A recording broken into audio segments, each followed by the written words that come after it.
Hello बच्चों, welcome back in the class. तो आज का क्लास शुरू करते हैं और आज का क्लास का टॉपिक है class 12 chemistry and the chapter is aldehydes, ketones and carboxylic acid. और उसमें हम लोग पढ़ रहे हैं कार्बोक्सिलिक एसिड्स।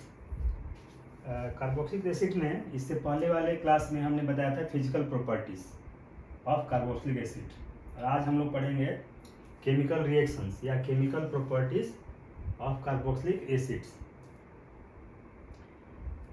उसमें केमिकल रिएक्शंस में the first reaction is reactions involving cleavage of the bond between O2H। Reactions involving cleavage of OH bond that is called acidity. यानी कि आगे हम जो भी रिएक्शंस लेंगे उसमें हम देखेंगे कि जैसे कार्बोक्सिलिक एसिड है C double bond OH, this is the carboxylic acid. तो अभी जो भी हम रिएक्शन लेंगे उसमें देखेंगे कि O और H के बीच का बॉन्ड ब्रेक हो रहा है, क्लीव हो रहा है, और इसके बाद एसिड जो है कार्बोक्सिलेट आयन में कन्वर्ट हो जाएगा, O माइनस और प्लस हाइड्रोजन आयन बाहर हो जाएगा। हाइड्रोजन आयन बाहर होने का मतलब है कि प्रोटॉन निकल रहा है, यानी प्रोटॉन रिलीज होगा। इसका मतलब है कि कार्बोक्सिलिक एसिड एसिडिटी शो कर रहा है। प्रोटॉन बाहर निकलने का मतलब है, प्रोटॉन रिलीज होने का मतलब है कि कार्बोक्सिलिक एसिड एसिडिटी शो कर रहा है, यानी कि carboxylic acid behaves like acid. तो इस तरह कुछ हम लोग रिएक्शंस देखेंगे,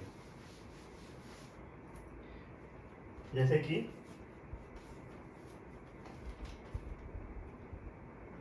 इसमें first is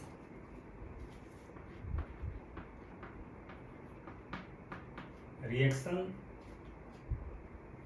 with metals and alkalis. Reactions with metal and alkalis. So carboxylic acid 2RC-OH reacts with metal, that is sodium, and converted to 2RCOO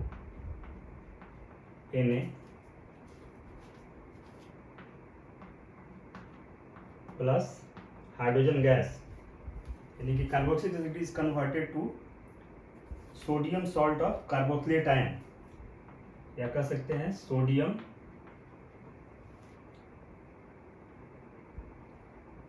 carboxylate.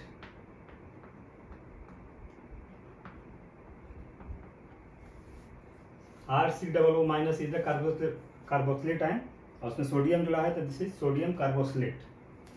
Then RCOOH plus NaOH, that is NaOH is the alkali. So carboxylic acid reacts with alkali, that is NaOH, converted to RCOO Na plus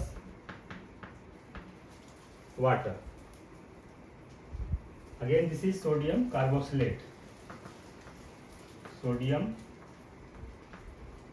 carboxylate, and the next reaction is carboxylic acid RCOOH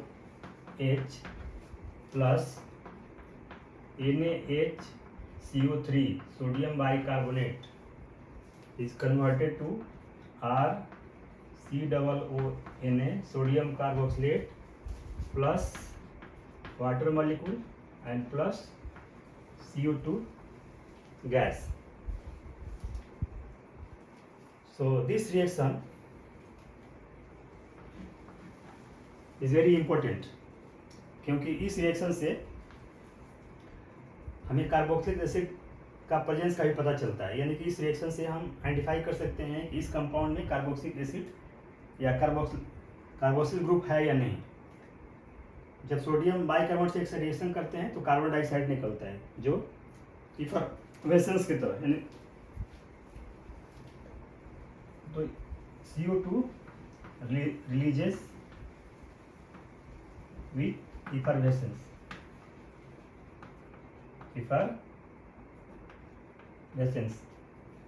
यानी कि गुदगुदाहट की तरह carbon dioxide gas निकलता है। तो इससे ये पता चलता है कि कंपाउंड के अंदर कार्बोक्सिल ग्रुप है।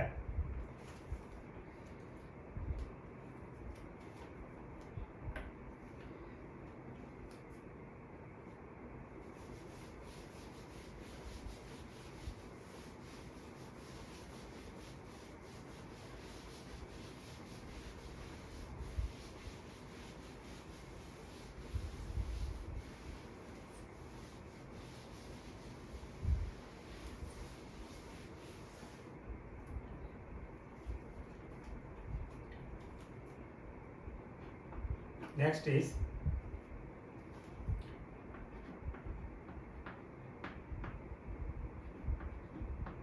carboxylic acid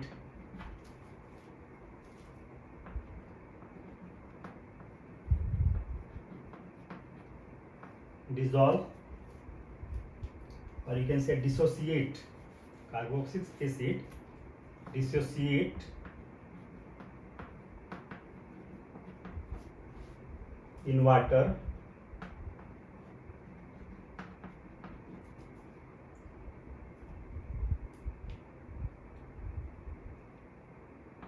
to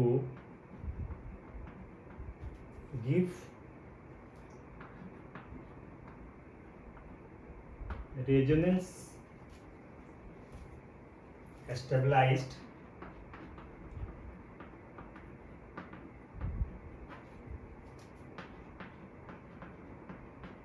carboxylate ion and hydronium ion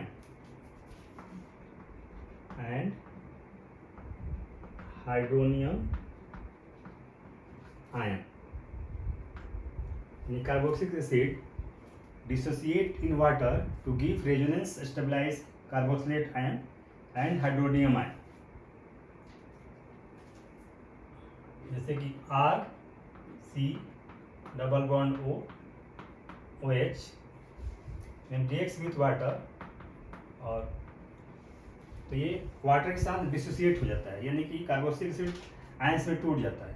ions में टूटने को बोलते हैं डिसोसिएशन। तो when carboxylic acid reacts with water, it is dissociated and converted to hydronium ion, that is H3O plus and plus stabilized resonance stabilized carboxylate ion, means कि RC double bond O minus, यानी कि यहाँ से hydrogen निकल जाएगा, OH से hydrogen निकल जाएगा तो यहाँ बचेगा O माइनस, और वो H प्लस हाइड्रोजन H2 के साथ मिलकर हाइड्रोनियम आयन बना देगा, तो यहाँ पे O माइनस बचेगा। और यहाँ पे दिस इज रेजोनेंस स्टेबलाइज, यानी कि ये माइनस चार्ज, ये माइनस यहाँ शिफ्ट हो जाएगा और यहाँ से डबल बॉन्ड यहाँ शिफ्ट हो जाएगा। तो इसका दूसरा रेजोनेटिक स्ट्रक्चर होगा RCO माइनस, और यहाँ पे डबल बॉन्ड लग जाएगा। तो इस तरह से, या so this is two resonating structure, first and second.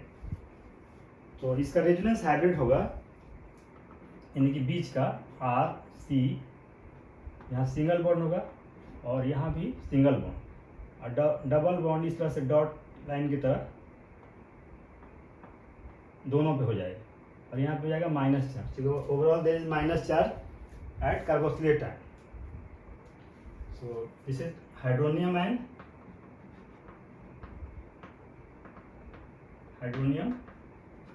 and this is resonance hybrid आप कर सकते हैं, resonance hybrid of RCOO minus, यानी कि carboxylate ion.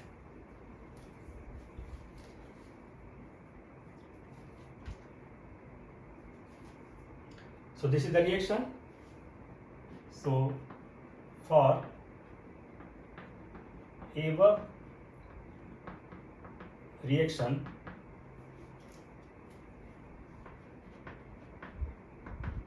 equilibrium constant,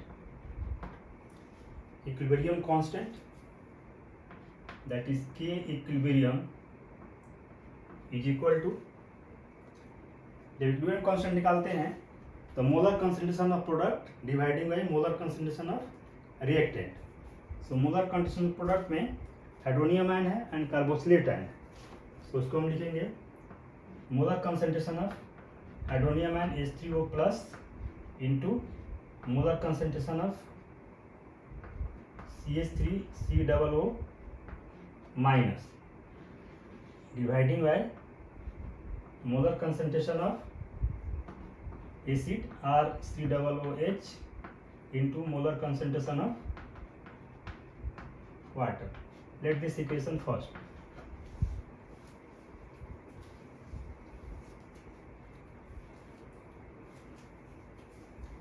And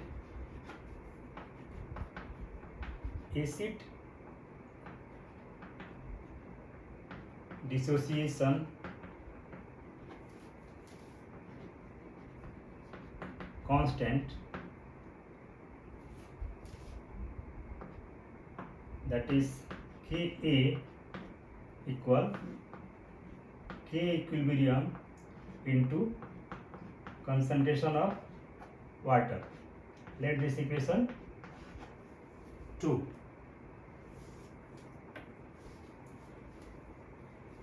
So ऊपर का पोर्शन मिटा देते हैं।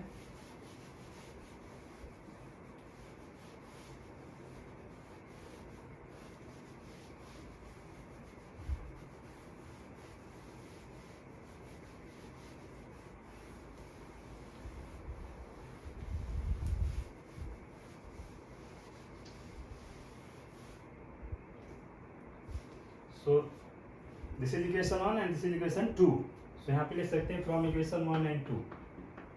From equation 1 and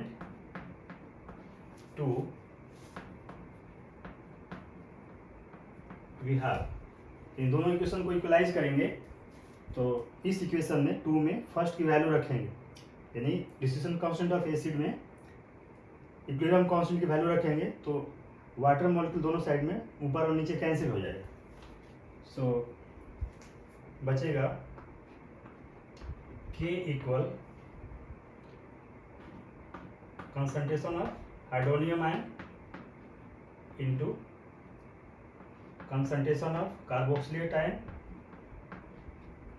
dividing by concentration of acid RCOOH. This is equation 3rd.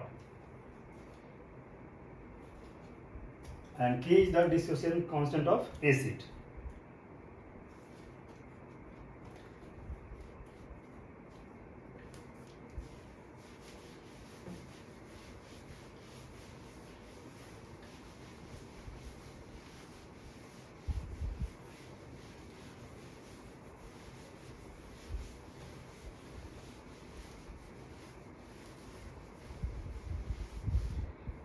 किसी भी एसिड का स्ट्रेंथ जानने के लिए पीके वैल्यू की जरूरत पड़ती है। यहाँ पे हम के वैल्यू निकाल दिए।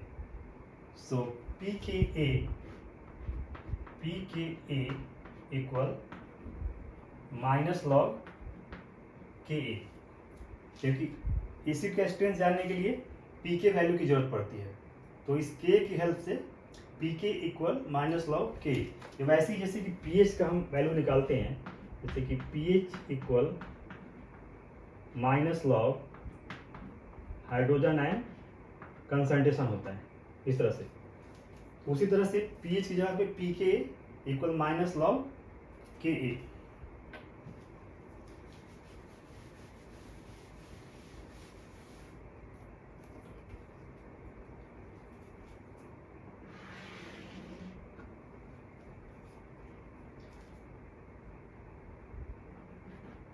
So greater the value of pKa,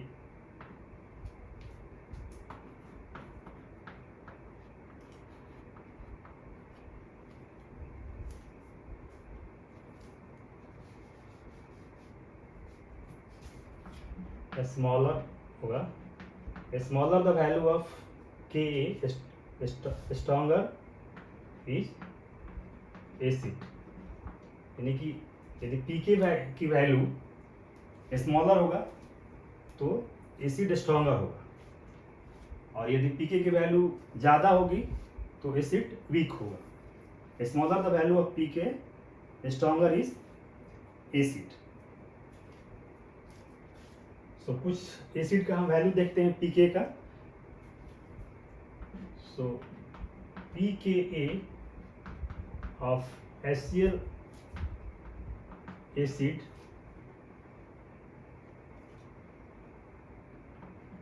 is -7.0।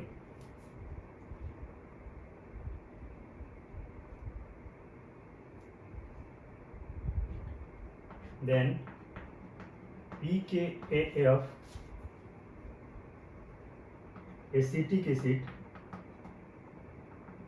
acid is carboxylic acid 4.76। pKa of alcohol is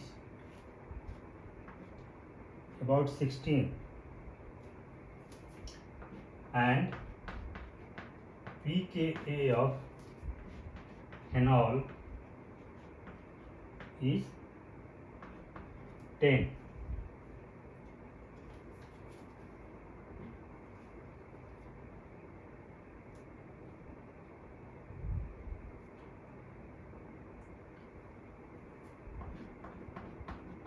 pKa of strong acid is less than 1। यदि स्ट्रॉन्ग एसिड होगा तो उसका pK का वैल्यू 1 से कम होगा, and pK of HCl is -7, pK of acetic acid is 4.76, pK of alcohol is 16, and pK of phenol is 10, and pK of strong acid is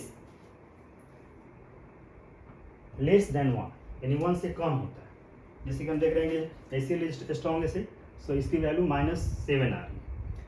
इस value से हम कंक्लूड कर सकते हैं कि कार्बोक्सिलिक एसिड मिनरल एसिड से weak acid है। ये HCl is a mineral acid, उसकी वैल्यू आ रही है -7, यानी pK की वैल्यू कम है। यानी कि जब pK की वैल्यू कम है इट मीन्स कि ये एसिटिक एसिड से स्ट्रॉन्ग एसिड है। यानी कि एसिटिक एसिड कार्बोक्सिलिक एसिड से मिनरल एसिड स्ट्रॉन्ग होता है, और जब हम अल्कोहल और फेनॉल की कंपेयर करेंगे तो एसिटिक एसिड अल्कोहल और फेनॉल कंपेरिजन में स्ट्रॉन्ग एसिड है।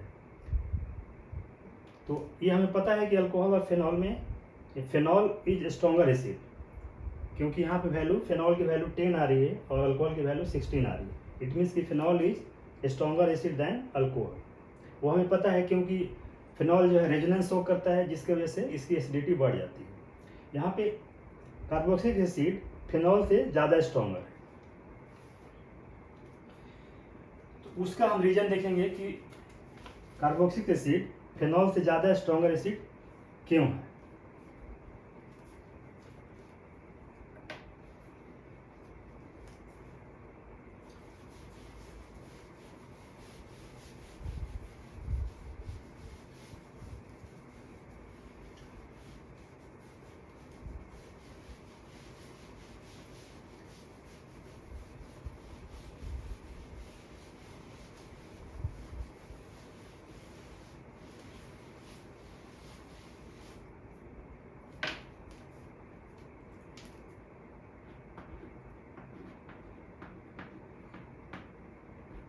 Carboxylic acids are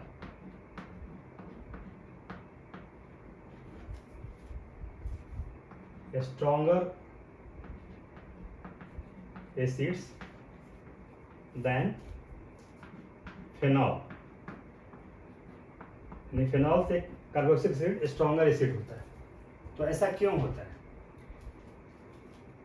जैसे कि कार्बोक्सिलिक एसिड एग्जांपल लेते हैं आर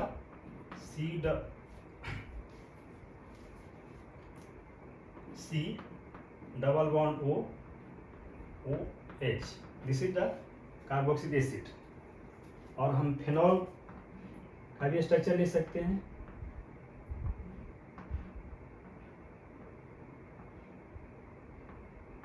दिस इज फिनॉल।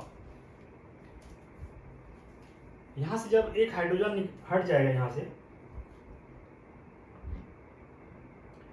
यदि डिसोसिएट हो जाएगा,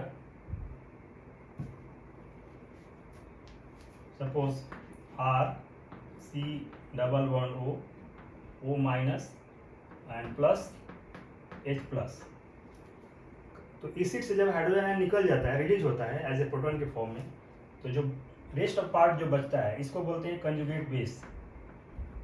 इसको बोलते हैं कंजुगेट बेस। यानी एसिड से जब हाइड्रोजन आयन निकल जाएगा तो बचे हुए पार्ट को कंजुगेट बेस बोलते हैं। उसी तरह से यहां भी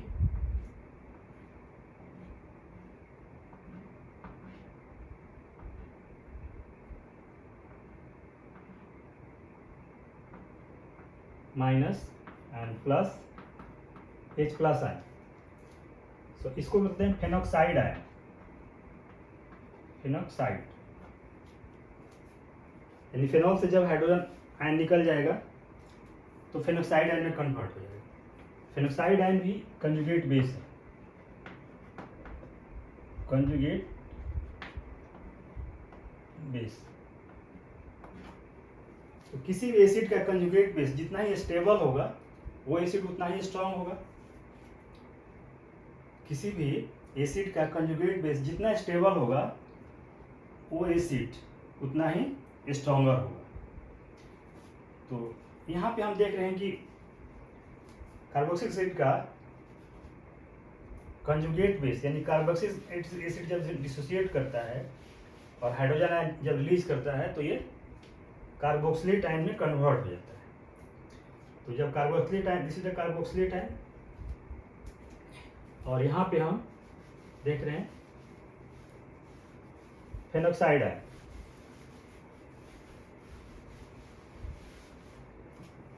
कार्बोक्सिलेट आयन दो इक्विवेलेंट रेजोनेटिंग स्ट्रक्चर शो करता है। जैसे पहला रेजोनेटिंग स्ट्रक्चर तो ये है, इसलिए कार्बोक्सिलेट आयन, और दूसरा इसका रेजोनेटिंग स्ट्रक्चर है आर।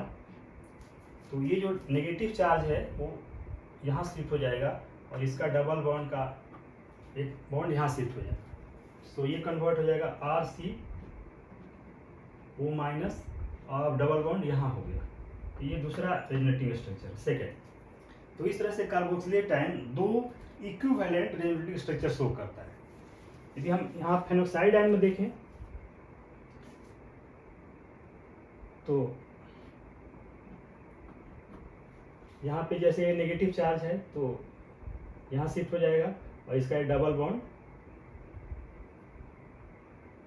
यहाँ पे शिफ्ट होगा। तो इसका स्ट्रक्चर इस तरह से होगा, यहाँ माइनस चार्ज और यहाँ पे double bond O.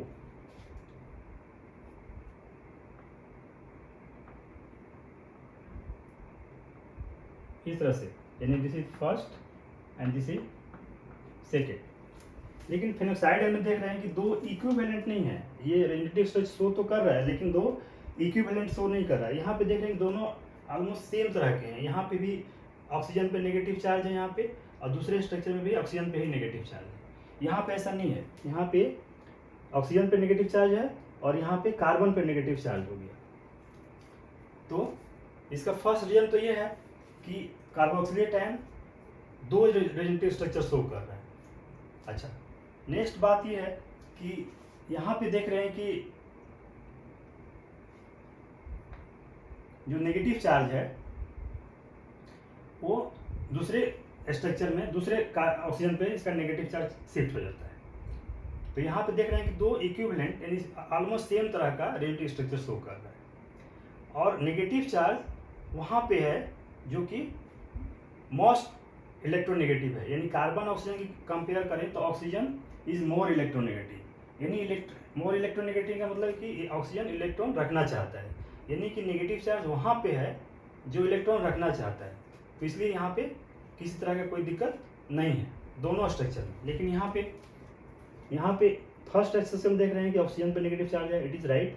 But second में देख रहे हैं कि कार्बन पे नेगेटिव चार्ज है। कार्बन जो है ऑक्सीजन के कंपेरिजन में कम इलेक्ट्रोनेगेटिव है। तो इसलिए ये जो रेडियोनेगेटिव स्ट्रक्चर है फेनॉक्साइड आयन का उतना स्टेबल नहीं है जितना कि कार्बोक्सिलेट आयन का है।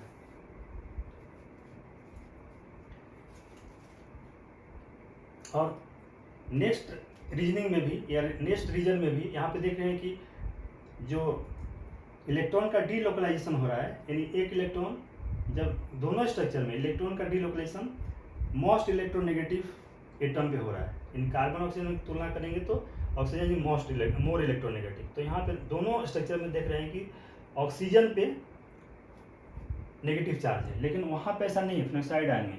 फर्स्ट केस में देख रहे हैं कि ऑक्सीजन पे है, बट दूसरे केस में देख रहे हैं कि कार्बन पे नेगेटिव चार्ज शिफ्ट हो जाता है। तो इस रीजन के आधार पे हम कह सकते हैं कि फर्स्ट रीजन इसका ये है कि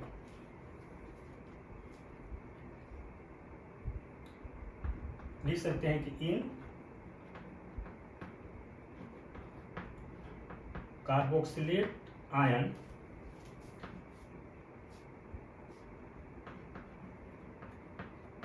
there are two equivalent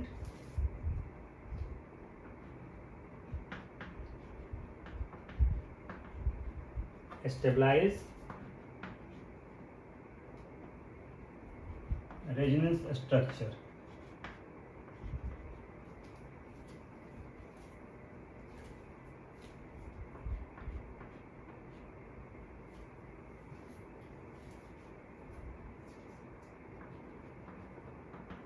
while there is no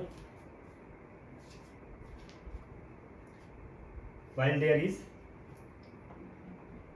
non equivalent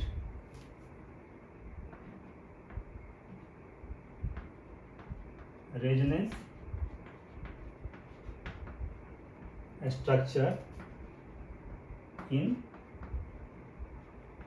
phenoxide ion.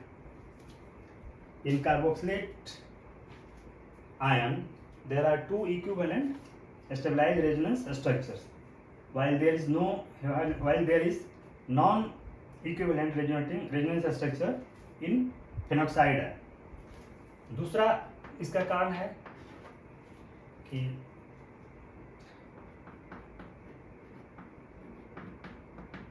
Negative charge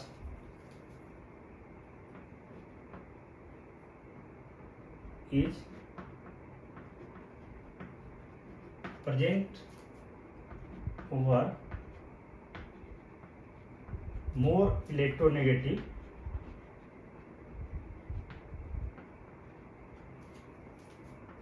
oxygen atom in carboxylate ion, while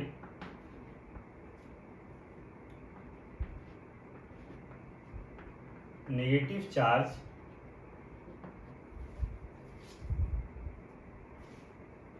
is present over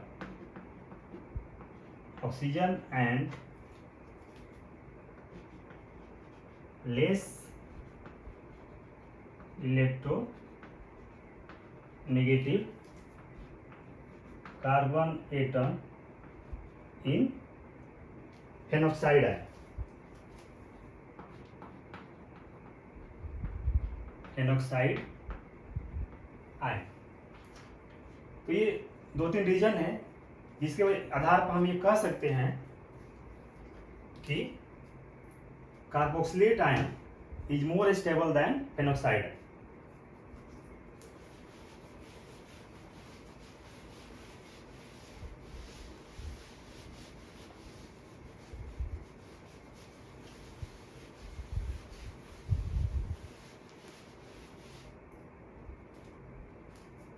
So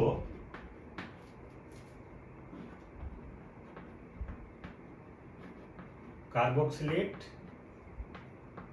ion is more stable than phenoxide ion, यानी carboxylate ion phenoxide ion से ज़्यादा stable. आपने बताया था कि जिसका conjugate base ज़्यादा stable होगा वो ज़्यादा स्ट्रॉन्गर एसिड होगा। Hence carboxylic acid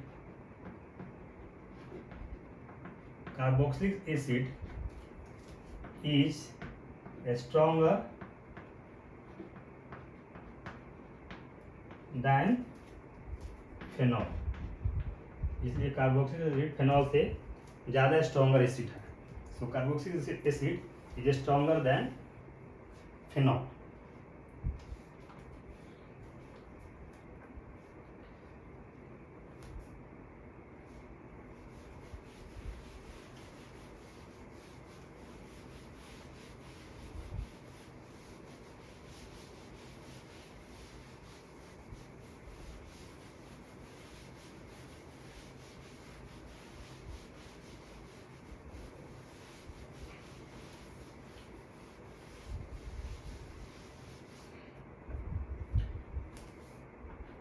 Next topic is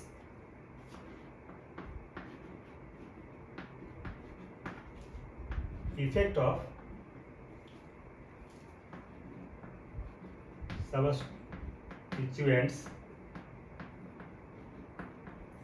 substituents on the acidity of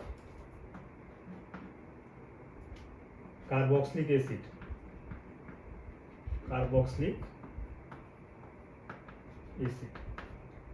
Effect of substituents on the carboxylic acid। Suppose R C double bond O and OH, this is the carboxylic acid। तो सबस्टिट्यूएंट means यहाँ R की जगह पे क्या shift होगा, यानी R की जगह पे क्या बॉन्डेड होगा। This is the carboxyl group, C double bond O OH, और ये C double OH is the carboxyl group.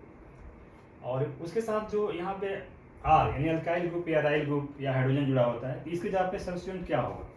तो effect of substituent on the acidity of carboxylic acid.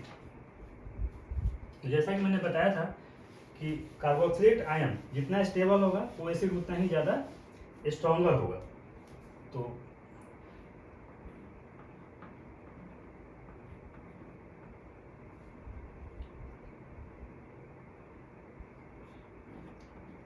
This is the carboxylate ion.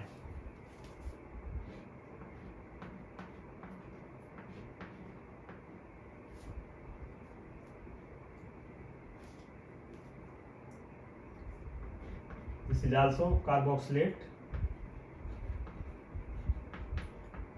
Ion. इसमें दो तरह के group लग सकते हैं, EWG, और दूसरा ग्रुप इसमें अटैच हो सकता है EDG। EWG means electron with drawing group, जो इलेक्ट्रॉन को अपनी तरफ खींचता है। और दूसरा ग्रुप है EDG, इलेक्ट्रॉन डोनेटिंग ग्रुप, जो इलेक्ट्रॉन कार्बोक्सिल ग्रुप को देगा। और दूसरा EWG, जो कार्बोक्सिल ग्रुप से इलेक्ट्रॉन अपनी तरफ खींचेगा। तो दो तरह के सबस्टिट्यूएंट अटैच हो सकते हैं, या दो तरह के सबस्टिट्यूएंट होते हैं। एक तो जो इलेक्ट्रॉन कार्बोक्सिलिक ग्रुप को देगा और दूसरा जो इलेक्ट्रॉन कार्बोक्सिलिक ग्रुप से अपनी तरफ खींचेगा। तो कार्बोक्सिलेट आयन को हम देख रहे हैं कि यहाँ पे माइनस चार्ज है, कार्बोक्सिलेट आयन पे माइनस चार्ज है। तो जैसा हमने बताया था कि कोई ग्रुप पे या कोई स्पेसीज पे जब आयन होता है, पॉजिटिव या नेगेटिव चार्ज होता है या कोई आयन होता है, तो उसके ऊपर ये बोझ की तरह होता है, ये जल्दी चाहता है कि ये बोझ इसके ऊपर से हट जाए। तो यदि यहाँ पे नेगेटिव चार्ज है और यहाँ पे कोई ग्रुप लगा हुआ है EWG यानी इलेक्ट्रॉन विड्राइंग, जो इलेक्ट्रॉन को अपनी तरफ खींचेगा, तो डिफरेंटली ये इलेक्ट्रॉन को अपनी तरफ खींच लेगा, यानी कि स्पेस से इसका बोझ कम हो जाए। जैसे ही स्पेस से इसका बोझ कम होगा तो ये ज़्यादा स्टेबल होगा। जबकि दूसरे केस में हम देख रहे हैं कि यहाँ पे EDG लगा हुआ है, इलेक्ट्रॉन डोनेटिंग ग्रुप। यहाँ पे देखेंगे ऑलरेडी इसके पास इलेक्ट्रॉन है, जो इलेक्ट्रॉन एक दूसरे को देना चाहेगा, लेकिन जो इसके साथ ग्रुप लगा हुआ है वो भी इलेक्ट्रॉन दे रहा है, यानी कि इसकी प्रॉब्लम को और ज़्यादा क्रिएट कर रहा है, ज़्यादा बढ़ा रहा है, इसकी वजह से ये कम स्टेबल होगा। तो यहाँ पे कह सकते हैं कि मोर स्टेबल, इसी मोर स्टेबल, यानी कि कार्बोक्सिलेट आयन के साथ यदि EWG इलेक्ट्रॉन विड्रॉइंग ग्रुप लगा होगा तो वो कंजुगेट बेस ज़्यादा स्टेबल होगा, और यदि EDG इलेक्ट्रॉन डोनेटिंग ग्रुप लगा होगा तो ये लेस स्टेबल होगा, लेस स्टेबल होगा। यदि ये कंजुगेट बेस ज़्यादा स्टेबल होगा, इट मीन्स इस कंजुगेट बेस से बना हुआ एसिड भी ज़्यादा स्ट्रॉन्गर होगा, और यहाँ पे चूंकि इसकी स्टेबिलिटी कम है तो इसलिए इस कंजुगेट बेस से जो एसिड बनेगा वो वीक होगा in comparison to EWG।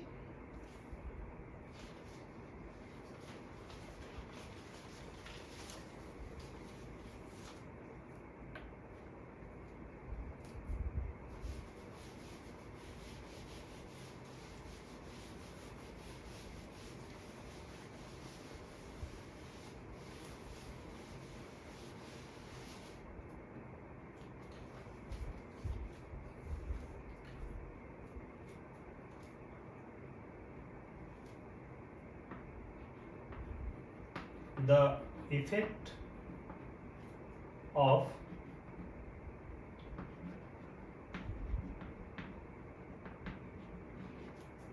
following groups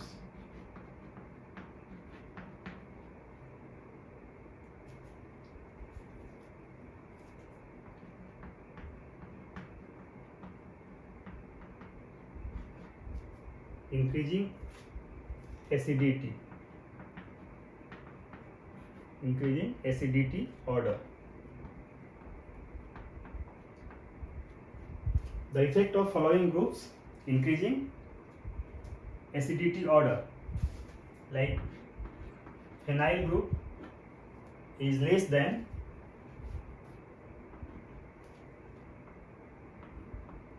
iodine, is less than bromine, is less than chlorine, is less than fluorine, is less than nitrile, yes, cyanide group, is less than nitro group, is less than CF3 carbon trifluoride. ये कुछ groups हैं या कह सकते हैं ये कुछ substances हैं। ये सब सब्सटेंट जब कार्बोक्सिलेट या कार्बोक्सिलेट आयन के साथ जुड़े होंगे तो ये उसके कंजुगेट बेस को स्टेबिलिटी को इफेक्ट करेंगे, या दूसरे शब्दों में कह सकते हैं कि उसके एसिडिटी को भी अफेक्ट करेंगे। यहाँ पर देख रहे हैं कि फेनाइल ग्रुप इज लेस, तो ये कह सकते हैं कि यदि किसी कार्बोक्सिलेट आयन के साथ यदि CF3 ग्रुप लगा होगा तो वो जो एसिड होगा वो ज़्यादा स्ट्रॉन्गर होगा, और यदि उसके कंपेरिजन में वहाँ पे यदि नाइट्रो ग्रुप लगा होगा, NO2 ग्रुप लगा होगा, तो CF3 के कंपेरिजन में वो थोड़ा वीक एसिड होगा। तो इस तरह से देख रहे हैं कि एसिडिटी इसकी यहाँ से बढ़ रही है, यानी कि ये CF3 ग्रुप लगेगा तो उसकी एसिडिटी बढ़ेगी, जबकि फिनाइल ग्रुप अटैच होगा तो उसकी एसिडिटी थोड़ा सा CF3 के कंपेरिजन में कम होगी।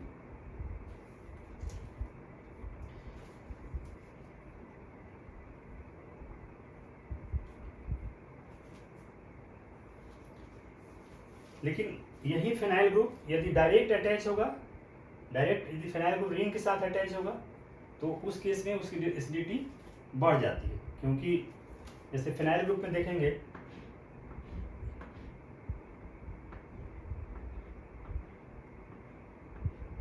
इस तरह से, जिससे फिनाइल ग्रुप या कर सकते हैं कि H2C डबल बॉन्ड CH, यदि इस तरह का कोई लगा होगा यानी फिनाइल या विनाइल ग्रुप लगा हुआ डायरेक्ट वो भी कार्बोक्सिलेट आयन के साथ, तो उस केस में उसकी एसिडिटी बढ़ जाती है, क्योंकि यहाँ पे रेजोनेंस शो होता है। रेजोनेंस की वजह से ये इलेक्ट्रॉन विड्राइंग ग्रुप का काम करता है, जिसकी वजह से उसकी एसिडिटी बढ़ जाती है।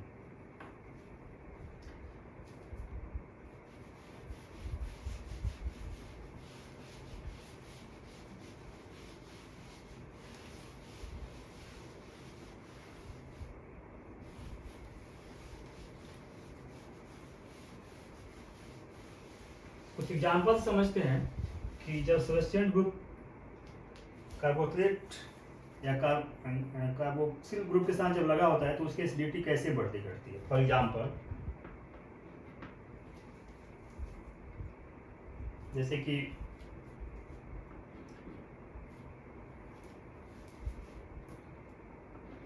Cl CH2 C double OH and दूसरा एसिड है CH3 C डबल OH।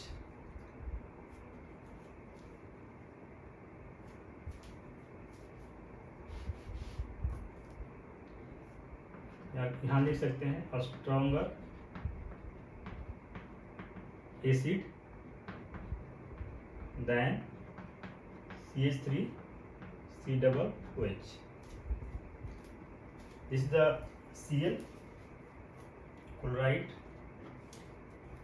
तो Cl यानी कि monochloro acetic acid is stronger acid than acetic acid. This is the monochloro acetic acid.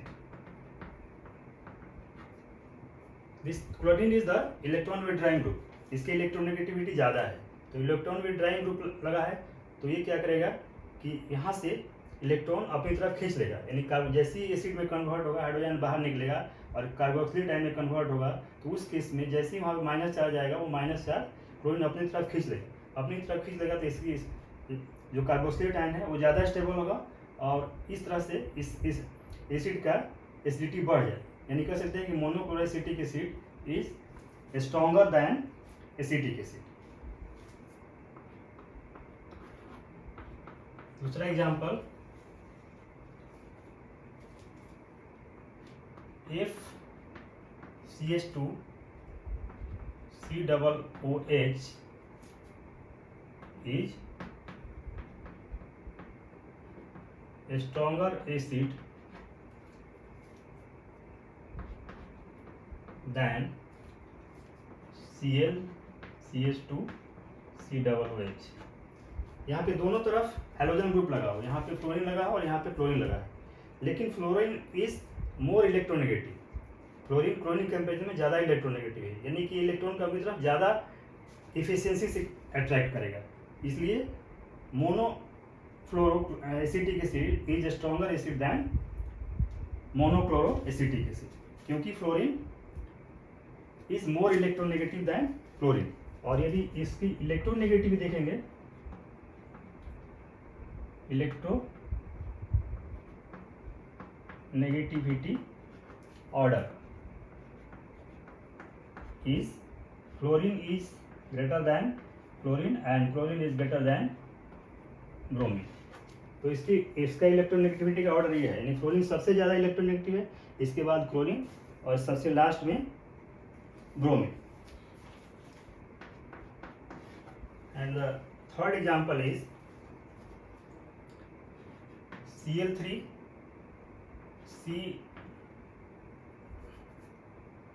C double bond double OH is greater than Cl2 CH C double OH is greater than Cl CH2 COH। इस case में देख रहे हैं कि यहाँ पे 3 chlorine atom लगा हुआ है, यहाँ पे 2 क्लोरीन एटम लगा है और यहाँ पे 1 क्लोरीन एटम लगा हुआ है, और ये क्लोरीन एटम इस कार्बन के हाइड्रोजन को रिप्लेस करके लगे हुए हैं। तो निश्चित रूप से जहाँ पे 3 क्लोरीन एटम लगा हुआ है वो ज़्यादा इफिशियंसी से इलेक्ट्रॉन को अपनी तरफ खींचेगा, जहाँ 2 लगा हुआ वहाँ उससे कम एफिशिएंसी खींचेगा, जहाँ 1 लगा हुआ है वो उससे भी कम एफिशिएंसी खींचेगा। तो ये कह सकते हैं कि जहाँ पे 3 क्लोरीन एटम लगा हुआ है यानी कि trichloro acetic acid is more stronger than dichloro acetic acid, and dichloro acetic acid is more stronger than monochloro acetic acid. यानी इलेक्ट्रोनेगेटिव ग्रुप जितना ही ज़्यादा होगा वो एसिड उतना ही ज़्यादा स्ट्रॉन्गर होगा, उतनी ही एफिशिएंसी से वो नेगेटिव चार्ज को या यदि नेगेटिव चार्ज को अपनी तरफ खींचेगा, विड्रॉ करेगा।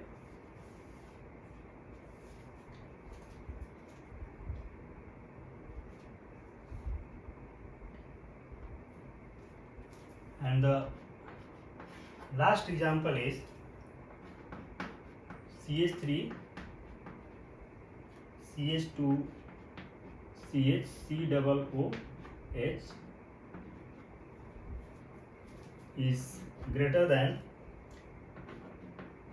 CH3 CH CH2 COOH, और यहाँ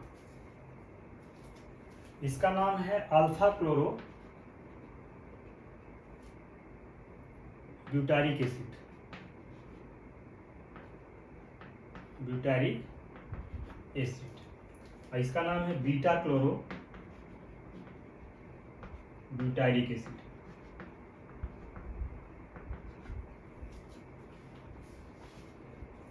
अब यहाँ पे देखिए, यहाँ पे डिस्टेंस का इशू है। यहाँ पे देख रहे हैं कि अल्फा क्लोरो ब्यूटारिक एसिड में जो इलेक्ट्रोनेगेटिव ग्रुप है यानी क्लोरीन इलेक्ट्रोनेगेटिव एटम, ये अल्फा पोजीशन पर लगा हुआ है। अल्फा पोजीशन इज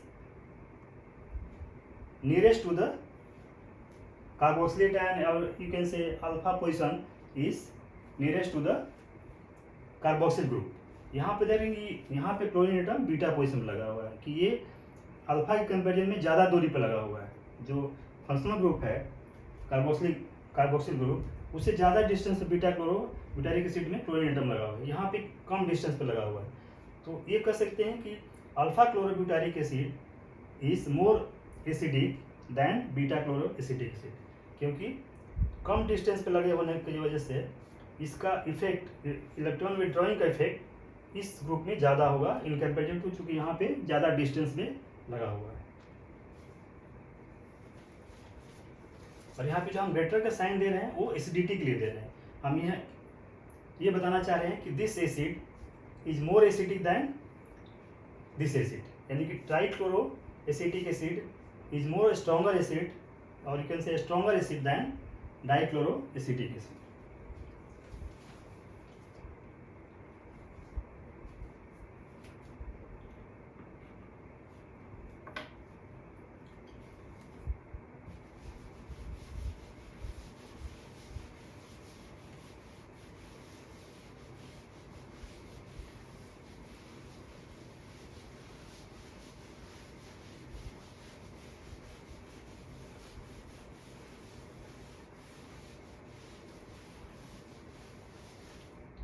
अभी हमने देखा कि effect of substituent on the acidity of carboxylic acid.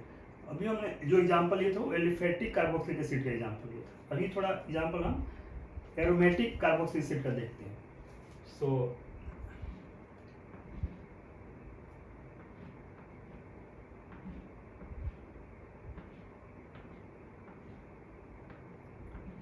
This is benzoic acid,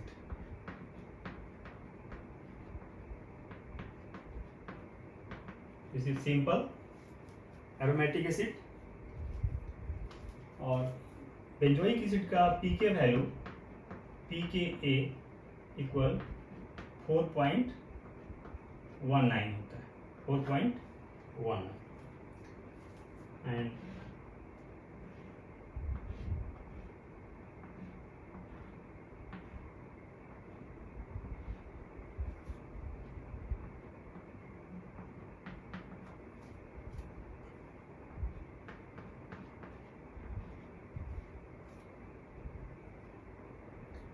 and this is 4-nitro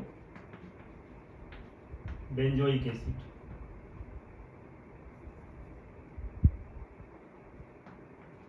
4-nitro benzoic acid, और यहाँ पे इसकी pK value pK equal 3.41. Then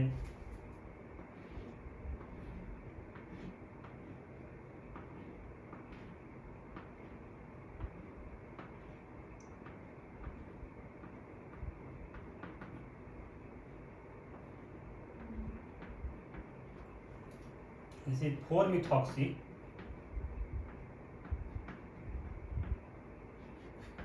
benzoic acid.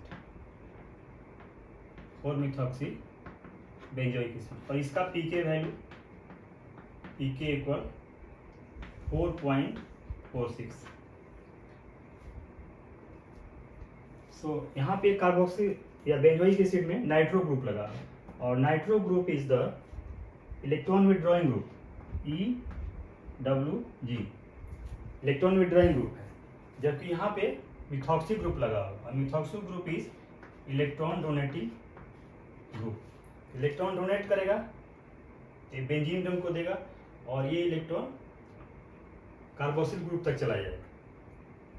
और यहाँ पे इलेक्ट्रॉन यदि विड्रॉ करेगा तो कार्बोक्सिल ग्रुप से विड्रॉ करेगा, और ये नाइट्रो ग्रुप तक आ जाएगा. तो जैसे ही इलेक्ट्रॉन विड्रॉ करेगा तो यहाँ इलेक्ट्रॉन डेंसिटी कम हो जाएगी, कार्बोक्सिल ग्रुप कार्बोक्सिलेट टाइम पर इलेक्ट्रॉन डेंसिटी कम हो जाएगी, जिसकी वजह से एसिड इस एसिड का जो कंजुगेट बस होगा वो ज़्यादा स्टेबल होगा. नहीं कर सकते हैं कि एसिड ज़्यादा स्ट्रॉन्गर होगा बेंजोइक एसिड के कंपेरिजन में. और यहाँ पे देख रहे हैं कि यहाँ पे इलेक्ट्रॉन डोनेटिंग ग्रुप लगा हुआ है, तो यहाँ इलेक्ट्रॉन डेंसिटी बढ़ा देगा, जिसकी वजह से इसका कंजुगेट बेस की स्टेबिलिटी घट जाएगी, तो इसलिए एसिड ये वीक हो जाएगा. अब पीके वैल्यू समझते हैं कि यहाँ पे पीके वैल्यू बेंजोइक एसिड का 4.19 है. यहाँ पे देखिए पीके वैल्यू घट जाती है. पीके वैल्यू घटने का मतलब है कि वो एसिड ज़्यादा स्ट्रॉन्ग हो जाता है. पीके वैल्यू घटने का मतलब है कि वो एसिड ज़्यादा स्ट्रॉन्ग है, जबकि यहाँ पे देखें कि पीके वैल्यू बढ़ जाती है, यानी कि एसिड वीक हो जाता है. पीके वैल्यू बढ़ने का मतलब कि एसिड वीक, और पीके वैल्यू घटने का मतलब कि एसिड स्ट्रॉन्ग. तो एरोमेटिक एसिड में, एरोमेटिक एसिड के केस में, एरोमेटिक कार्बोक्सिलिक एसिड केस में जब इलेक्ट्रॉन विड्रॉइंग ग्रुप लगेगा तो उसकी एसिडिटी बढ़ जाएगी, और जब इलेक्ट्रॉन डोनेटिंग ग्रुप लगेगा तो उसकी एसिडिटी घट जाएगी. तो आज की क्लास में इतना ही. तो आज हमने रिएक्शन से involve cleavage of OH bond बताया, जिसको हम एसिडिटी भी कहते हैं. OH बॉन्ड माने इसके बीच का बॉन्ड टूटेगा और यहाँ से हाइड्रोजन आयन बन के बाहर निकलेगा, यानी प्रोटॉन बाहर निकलेगा, या कोई भी स्पेसीज जब H+ डोनेट करता है, देता है या रिलीज करता है, दैट इज कॉल्ड एसिडिटी, और उस स्पेसीज को बोलते हैं एसिड. तो यहाँ पे हमने आज रिएक्शंस देखा कि जिसमें कि O और H के बीच का जो बॉन्ड क्लीव हो रहा है, ब्रेक हो रहा है, और उसमें जो सब्स्टिट्यूएंट ग्रुप लगते हैं वो कैसे एसिडिटी को या उसके कंजुगेट बेस के स्टेबिलिटी को अफेक्ट करते हैं, वो हमने आज आप लोगों को बताया. तो इसका कुछ पोर्शन बचा हुआ है, वो हम आगे क्लास में बताएंगे. ध्यान से देखने और सुनने के लिए थैंक यू वेरी मच.